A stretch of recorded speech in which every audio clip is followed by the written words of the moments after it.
पुण्याच्या दीनानाथ मंगेशकर रुग्णालयामध्ये उपचाराअभावी किंवा ॲडव्हान्स न भरल्यानं त्या महिलेला दुसरीकडे जावं लागलं, मध्ये जो वेळ गेला आणि या दरम्यान तिचा मृत्यू त्या ठिकाणी झालेला आहे.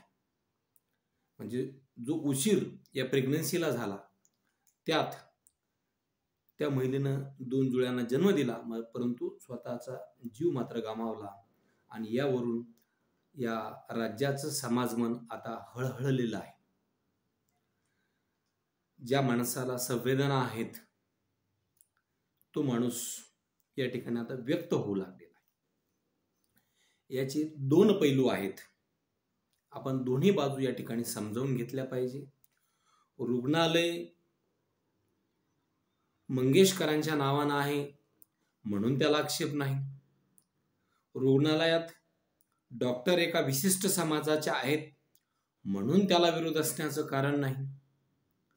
मात्र जी घटना घडली आहे, ज्यात प्रशासनाचा हलगर्जीपणा झाला आहे, ते मात्र तितकंच दोषी आहे. आणि नंतर प्रशासन एक समिती बसवतंय, आपलीच समिती, आपलंच हॉस्पिटल, आपलाच अहवाल आणि आपलाच बचाव अशा प्रकारचा एककलमी कार्यक्रम या ठिकाणी राबवला जातोय. तर हे कुठंतरी खेदजनक आहे. अनेकांनी असं म्हटलं की मग पैसे नाहीत तर त्या हॉस्पिटलला जायचं कशाला. तर ही महिला या हॉस्पिटलमध्ये गेल्या 5 वर्षापासून उपचार घेत होती आणि त्या महिलेला गर्भधारणा होणार नाही, मूल दत्तक घ्यावं अशा प्रकारचा निष्कर्ष या हॉस्पिटलनं काढला होता. आता हॉस्पिटलनं आपले निष्कर्ष समोर ठेवलेले आहेत, चौकशी केलेली आहे आणि स्वतःचा बचाव कसा करता येईल अशा प्रकारचा प्रयत्न हा हॉस्पिटल करणारच, हे उघड आहे. एखाद्या शाळेमध्ये, एखाद्या प्रायव्हेट शाळेमध्ये, त्यातल्या त्यात एखाद्या इंग्रजी शाळेमध्ये एखादा काही प्रसंग घडतो विद्यार्थ्याकडून आणि त्याला त्या शाळेच्या प्राचार्याकडून किंवा एखाद्या शिक्षकाकडून किंवा संस्थाचालकाकडून मारहाण होते. अशा वेळेस ते पालक काही मुलं घेऊन त्या ठिकाणी जातात, तिथं मारहाण होते. अशा वेळेस तिथला वॉचमन असेल, तिथल्या ताई असतील, तिथले गार्ड्स असतील किंवा तिथं काम करणारे प्यून असतील, तिथला स्टाफ असेल, तिथला ऑफिशियल स्टाफ असेल, हे सगळे त्या शाळेची बाजू घेणार. ते चूक काय बरोबर काय हे पाहणार नाहीत, कारण त्यांची उपजीविका त्यावर आहे म्हणून ते त्यांची बाजू घेत आहेत. अगदी असाच प्रकार या ठिकाणी घडला नाही. कशावरून? म्हणजे असं म्हणायला भरपूर वाव आहे. जर एखाद्या आमदाराचा पीए आहे म्हणून हे प्रकरण या ठिकाणी बाहेर आलेलं आहे. हे जर पुन्हा सामान्याचं असतं तर मात्र त्याला वाचाही फुटली नसती. असे हजारो प्रकरणं या ठिकाणी असतील. राज्यातील नव्हे तर देशभरातील हजारो हॉस्पिटल्स असतील तर त्यामध्ये हा प्रकार घडत आहे, घडलेला आहे. सरकारकडून करोडो रुपयांच्या जमिनी नाममात्र भाड्यानं घ्यायच्या, त्याचं प्रचंड असं या ठिकाणी डेव्हलपमेंट करायचं आणि नियम मात्र प्रायव्हेट हॉस्पिटलचे लावायचे. हा कुठला न्याय? आपण पाहतो अनेक ब्लड बँका आहेत, त्या वेगवेगळ्या शाळा महाविद्यालयामध्ये सार्वजनिक ठिकाणी जाऊन रक्त संकलन करतात. त्यांना रक्त साठवायला मोठी मशिनरी लागते, मोठा खर्च येतो. मात्र याचा जर सरळ सरळ धंदा होत असेल तर मग प्रशासन नेमकं काय करते? आता ही जी घटना घडलेली आहे या निमित्त राज्यातील आरोग्य व्यवस्थेचे दिंडवडे या ठिकाणी निघाले.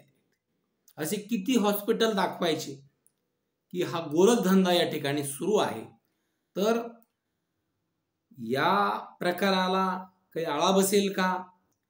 या प्रकरणानं जर वाचा फोडलेली असेल तर शासन हा एकूण आरोग्य व्यवस्थेचा या ठिकाणी म्हणजे आढावा घेईल काय आणि भविष्यात असे प्रकार होऊ नयेत तर यासाठी शासन काय करेल, तर शासनाला एक चांगली संधी या निमित्त आहे, एक चांगला पर्याय या ठिकाणी आहे. हॉस्पिटलनं एक समिती 4 सदस्यीय समिती स्थापन केली आणि या समितीनं काही निष्कर्ष मांडले की रुग्णांसाठी जुळ्या मुलाची प्रसूती धोकादायक होती या महिलेसाठी, असा एक निष्कर्ष त्या ठिकाणी सांगितला. आणि याबद्दलची माहिती रुग्णालयाने दिल्यावर पहिले 6 महिने त्या रुग्णालयात आल्या नाहीत. आता त्या या रुग्णालयात आल्या नाहीत याचा अर्थ त्या दुसऱ्या कुठल्या रुग्णालयात गेल्या नाहीत असा होत नाही. या रुग्णालयात तुमच्या रुग्णालयामध्ये 3 तपासण्या करणं आवश्यक होतं, परंतु त्या तुमच्याकडे केल्या नाहीत याचा अर्थ असा नाही की त्या कुटुंबियांनी त्या दुसऱ्याकडून करून घेतल्या नाहीत. त्याचबरोबर रुग्णालयात आगाऊ रक्कम भरण्यास सांगितल्याच्या रागातून तक्रार केल्याची दिसते असं त्यांनी निष्कर्षात म्हटलेलं आहे.